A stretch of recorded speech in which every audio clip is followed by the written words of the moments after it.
Praise the Lord. கிறிஸ்து இயேசுவின் நாமத்தினால் உங்களுக்கு என்னுடைய அன்பின் வாழ்த்துதல். இந்த நாளிலேயும் உங்களை சந்திப்பதிலே மிகுந்த மகிழ்ச்சி அடைகிறேன். கர்த்தர் தாமே நம்மை ஆசீர்வதிப்பாராக. மார்க் எழுதின சுவிசேஷம் 11வது அதிகாரம் அதனுடைய 25வது வசனம்.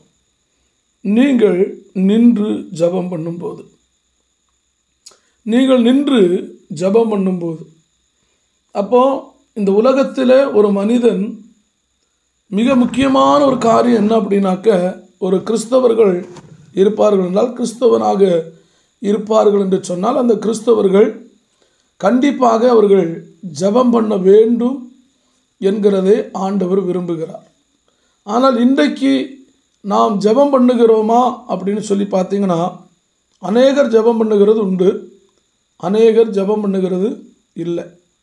அப்போது ஜெபம் பண்ணுகிறது நிச்சயமாக நம்மளுடைய வாழ்க்கையில் அதை ஒரு வழக்கமாக்கி கொள்ளும்போது நம்ம வாழ்க்கையில் அநேக நன்மைகளை கர்த்தராகிய தேவன் தர வல்லவராக இருக்கிறார். அப்போ இங்கே சொல்லப்படுகிறது பாருங்கள், நீங்கள் ஜெபம் பண்ணும்போது ஒரு விஷயத்தை இங்கே ஆண்டவர் சொல்லுகிறார். ஜெபம் பண்ணும்போது ஒருவர் பேரில் உங்களுக்கு யாதொரு குறைகள் இருக்குமானா, ஏதாவது குறைகள் இருக்குன்னு வச்சுக்கோங்களேன், யாருக்கையாவது பேரில், அப்போ அந்த குறை இருக்குமானா அந்த குறைகளை நம்ம என்ன செய்யணுமா? மன்னிக்க வேண்டுமா? இன்றைக்கு கசப்பை வைத்து கொண்டு, இல்லைன்னா அவங்கக்கிட்ட பேசாமல், இல்லையா, ஒரு மனிதனோடு பேசாமல் நம்ம அந்த மனிதர்கள் மேல் கசப்பு வைத்து கொண்டு, கோபத்தை வைத்து கொண்டு நீங்கள் 24 மணி நேரமும் முழங்கால் போட்டாலும் உங்கள் ஜெபங்கள் கேட்கப்படாது.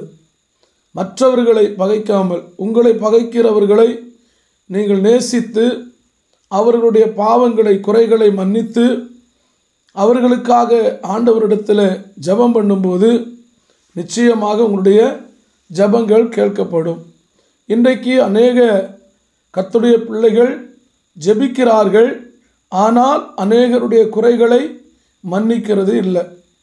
தன் கணவனோடு மனைவியோடு பேசாமல் அல்லது தன்னுடைய பிள்ளைகளிடத்தில் பேசாமல் நீங்கள் எவ்வளவு ஜெபித்தாலும் அந்த ஜெபங்கள் கேட்கப்படுமா அப்படின்னு சொல்லி பாருங்கள்.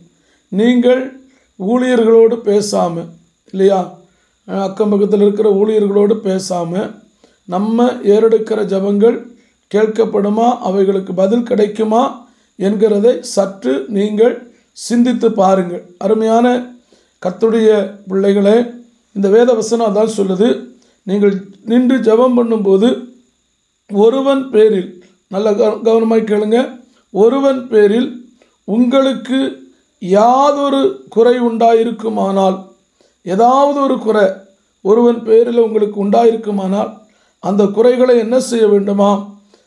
நீங்கள் முதலாவது மன்னிக்க வேண்டும். குறை உண்டாயிருக்குமானால் பரலோகத்தில் இருக்கிற பிதா உங்கள் தப்பிதங்களை உங்களுக்கு மன்னிக்கும்படி, நம்முடைய குறைகளை நம்முடைய பாவங்களை நமக்கு மன்னிக்கும்படி நாம் பிறரை மன்னிக்க வேண்டும் என்று இங்கே தெளிவாக சொல்லப்படுகிறது. நாம் பிறரை மன்னிக்காவிட்டால் நம்முடைய பாவங்கள், நாம் எத்தனையோ பாவங்களுக்காக அறிக்கையிடுகிறோம், அறிக்கையிடும்போது நம்முடைய பாவங்கள் மன்னிக்காமல் போய்விடும். அப்போ நம்முடைய பாவங்கள் மன்னிக்கப்பட வேண்டும் என்றால் நமக்கு விரோதமாய் பிறர் செய்த தவறுகள், பிறர் செய்த அந்த குறைகளை நாம் அவர்களுக்கு மன்னிக்க வேண்டும் என்று ஆண்டவராகிய தேவன் இங்கே சொல்லுகிறார். அப்போ அந்த பாவத்தோடு குறையோடு நம்ம ஜெபம் பண்ணும்போது நம்முடைய ஜெபங்கள் கேட்கப்படுமா? அந்த ஜெபங்கள் கேட்கப்படாவிட்டால் நம்ம அந்த நிறைய நேரங்கள் உட்கார்ந்து ஜெபம் பண்ணுற ஜெபம் வேஸ்ட்டாக போயிடும், பிரயோஜனம் இல்லாததாக போயிடும். அப்போ அந்த ஜெபம் பரலோகத்துக்கு போய் சேரலைன்னா பதில் வருமா? சற்று யோசித்து பாருங்கள். பதில் வராமல் இருக்கிறதுக்கு காரணம் என்ன?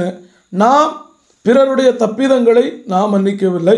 அதனால் நம்முடைய தப்பிதங்களை பரமபிதா சர்வ வல்லமையுள்ள தேவனாகிய கர்த்தர் மன்னிக்கவில்லை. இப்போ நம்ம பாவத்தோடு ஜெபம் பண்ணும்போது, நம்ம பாவ கிரியைகளோடு ஜெபம் பண்ணும்போது நம்முடைய ஜெபம் கேட்கப்படுமா? பாவிகளுடைய ஜெபத்தை, பாவத்தோடு நம்ம ஜெபம் பண்ணுகிறோம் என்றால் அந்த பாவத்தை ஆண்டவராகிய தேவன் வெறுத்து அந்த ஜெபத்தை கேட்காமல் போய்விடுவார். அதனால் நாம் செய்ய வேண்டியது என்னது பாருங்கள், நீங்கள் மன்னியாது இருப்பீர்களானால் பரலோகத்தில் இருக்கிற உங்கள் பிதாவும் உங்கள் தப்பிதங்களை மன்னியாதிருப்பார் என்றார். இது ஒரு சாதாரணமான ஒரு மனிதன் சொன்னதல்ல. ஆண்டவராகிய இயேசு கிறிஸ்து தன்னுடைய வாயினாலே சொல்லுகிறார். பாருங்க, 26வது வசனம் சொல்லுகிறது, நீங்கள் மன்னியாதிருப்பீர்களானால் பிற மனிதனுடைய குறைகளை குற்றங்களை நாம் மன்னிக்காவிட்டால் நம்முடைய பாவத்தையும் ஆண்டவர் மன்னிக்க மாட்டார் என்று இங்கே தெளிவாக சொல்லப்படுகிறது. அப்போ இன்றைக்கு யோசித்து பாருங்க, பிற மனிதர்களை மன்னிக்காமல் பல வருடங்களாக நீங்கள் ஜெபித்து கொண்டிருக்கிற ஜெபம் வீணான ஜெபமாக இருக்கும். பல வருடங்களாக காத்திருக்கிறது வீணாய் போய்விடும். அப்போ முதலாவது நீங்கள் செய்ய வேண்டியது, பிற மனிதனுடைய நமக்கு விரோதமாக எழும்பின அது எப்பேற்பட்ட மனிதனாக இருக்கட்டும், அந்த மனிதனுடைய தப்பிதங்களை நாம் மன்னிக்க வேண்டும். ஏனென்று சொன்னால் பாருங்க, ஆண்டவராகிய இயேசு கிறிஸ்துவை காட்டி கொடுத்தவர்களை மன்னித்திருக்கிறார் இல்லையா? அவருடைய தப்பிதங்களை மன்னித்தார். அது மட்டுமல்ல, சிலுவையிலேயே ஸ்தோத்திர ஆண்டவருக்கு விரோதமாய் எழும்பின அந்த மனிதனை, வார்த்தைகளை சொன்ன அந்த மனிதனை மன்னித்தார். ஆண்டவரை ஸ்தோத்திரம் அடித்தவர்களை மன்னித்தார், காயப்படுத்தினவர்களை மன்னித்தார். நாம் சாதாரணமாக ஒரு ஸ்தோத்திர சிறு பிள்ளைகளை அல்லது நம் உடன்பிறப்புகளை நாம் இதுவரையும் மன்னிக்கவில்லை. எத்தனையோ வருடங்களாக உன்னுடைய உடன்பிறப்போடு கூட நீ பேசாமல் இருக்கலாம். எத்தனையோ வருடங்களாக உன்னுடைய சகோதரியின் இடத்துல நீ பேசாமல் இருக்கலாம்.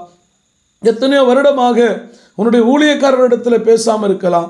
எத்தனையோ வருடமாக உன்னுடைய ஸ்தோத்திர உறவினர்களிடத்தில் பேசாமல் இருக்கலாம். அப்போ பேசாமல் இருந்து நீங்கள் ஜெபிக்கிற ஜெபத்தை கேட்பாங்களா? அப்போ நீங்கள் என்ன செய்யணும்? தப்பிதங்களை மன்னிக்கணும். மன்னிக்கும்போது நம்முடைய ஜெபத்தை கேட்டு பரலோகத்தில் இருக்கிற தேவன் நம்முடைய வேண்டுதலுக்கேற்ற பலனை நிச்சயமாக தருவார். உங்கள் வாழ்க்கையில் பிற மனிதர்கள் உங்களுக்கு விரோதமாய் செய்த தவறுகளை பாவங்களை மனதார இந்த வருஷ கடைசியில் மன்னிங்க.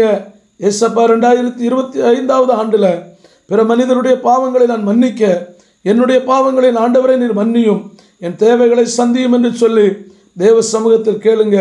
கர்த்தர் நிச்சயமாய் உங்களை ஆசீர்வதிப்பாராக. பரலோகத்தில் இருக்கிற எங்கள் நல்ல தகப்பனே, நாங்கள் பிற மனிதருடைய பாவங்களை குறைகளை இன்றைக்கு சுட்டி காண்பித்து கொண்டிருக்கிறோம். ஆனால் நாங்கள் அவர்களை மன்னிக்கிறதில்லை. எங்களுக்கு அந்த மன்னிக்கக்கூடிய சுபாவத்தை தாரும். எங்களிடத்தில் ஏதாவது தப்பிதங்கள் தவறுகள் குறைகள் இருக்கும் என்றால் ஆண்டவரே, நீர் எங்களுடைய குறைகளையும் குற்றங்களையும் மன்னித்து உடைய நாமத்தை மகிமைப்படுத்திக் கொள்ளும். உமக்காக வாழ உதவி செய்யும். இயேசுவின் நாமத்தில் நல்ல பிதாவே, ஆமேன் ஆமேன். கர்த்தர் உங்களை ஆசீர்வதிப்பார். ஆமேன்.